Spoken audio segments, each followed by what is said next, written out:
Então, pessoal, vamos estar iniciando mais um vídeo aqui do Pet Responde, mais uma vez no módulo de Física 1, e hoje nós vamos resolver a questão número 41 do Halliday, a questão que fala sobre o movimento balístico, capítulo 4. Então, a questão é a seguinte: quando vê um inseto pousando em uma planta perto da superfície da água, o peixe arqueiro coloca o focinho para fora e lança um jato d'água na direção do inseto para derrubá-lo na água.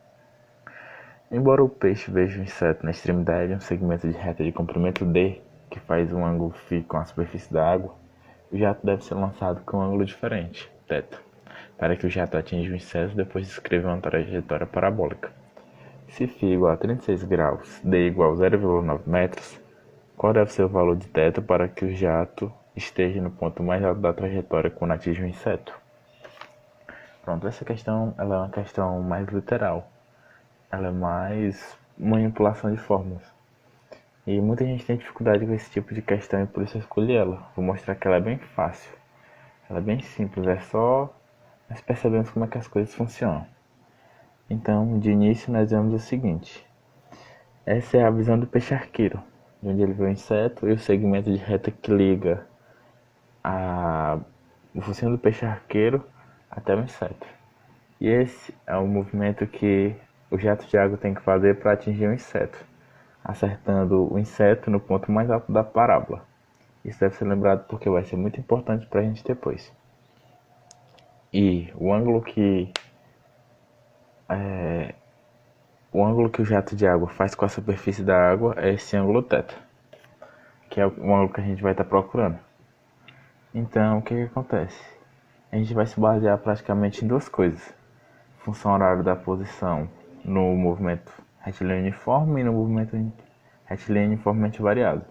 No caso é a variação em x, que como nós sabemos não tem uma aceleração, é sempre com aceleração constante, e a variação em y, que no caso está sujeita à aceleração da gravidade. Outra coisa que é bom a gente lembrar antes de partir para a questão em si, é bom a gente lembrar que quando a gente trata com a velocidade em x, por exemplo, a velocidade inicial, ela se trata do módulo da velocidade inicial vezes o cosseno do ângulo com que essa velocidade faz com o eixo x. E a velocidade inicial em y é vezes o seno desse ângulo que a velocidade faz em relação a x. Essa parte é só uma manipulação matemática, mas é bom a gente lembrar porque é muito importante, tem muita gente que se confunde. Então vamos lá. Então a gente vai partir da função da posição tanto de x quanto de y. X, em x a gente sabe que é sempre um movimento com velocidade constante, e y está sujeito à aceleração da gravidade. Então, pela imagem, como a gente pode ver, vou voltar aqui para vocês verem, x, nada mais, o tamanho de x nada mais é do que a projeção de d sobre o eixo x, assim como a distância em y é a projeção de d sobre o eixo y. Então a gente vê pela imagem que y é d vezes o seno de φ, que é o ângulo que a visão do peixe faz com a visão do peixe ao inseto faz com a água, e y é d, que é a distância, vezes o cosseno de φ.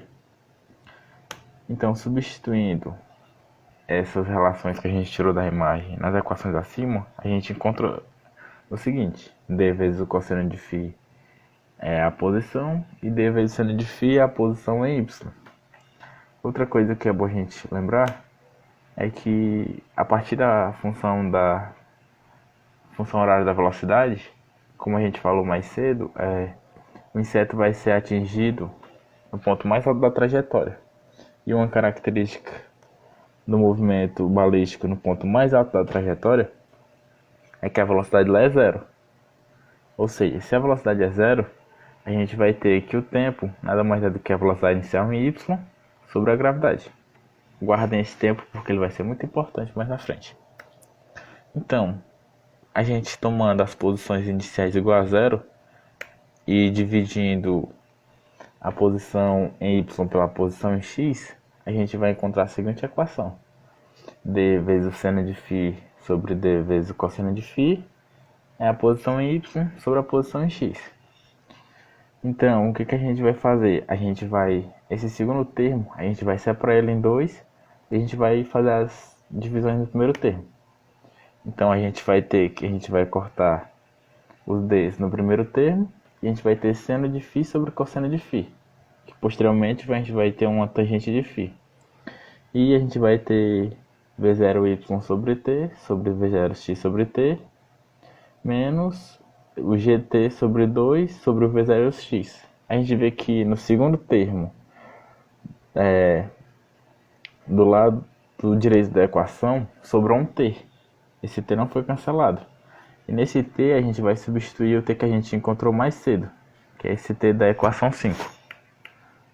Então, substituindo a equação 5, a gente vai ter, como a gente viu mais cedo, que a tangente desse φ é v0y sobre v0x menos o g sobre 2 se manteve da equação anterior.